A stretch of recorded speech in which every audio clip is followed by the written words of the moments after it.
বেণীমাধব, বেণীমাধব, তোমার বাড়ি যাব। বেণীমাধব, তুমি কি আর আমার কথা ভাবো?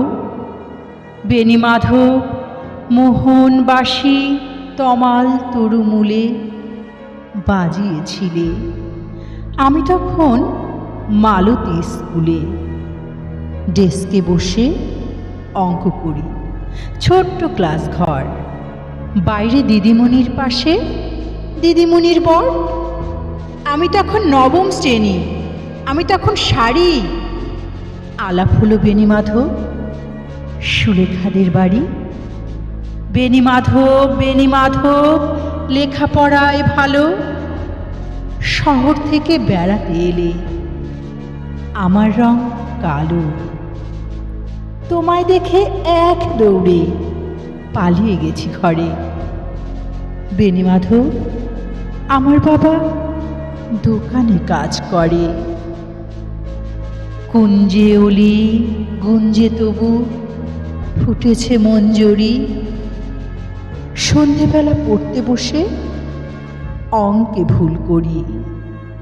আমি তখন নবম শ্রেণী, আমি তখন 16। ব্রিজের ধারে বেণীমাধব লুকিয়ে দেখা হলো। বেণীমাধব, বেণীমাধব, এতদিনের পরে সত্যি বলো, সেসব কথা এখনো মনে পড়ে? সেসব কথা বলেছ তুমি তোমার প্রেমিকাকে? আমি কেবল একটি দিন তোমার পাশে তাকে দেখেছিলেন, আলোর নিচে, অপূর্ব সে আলো।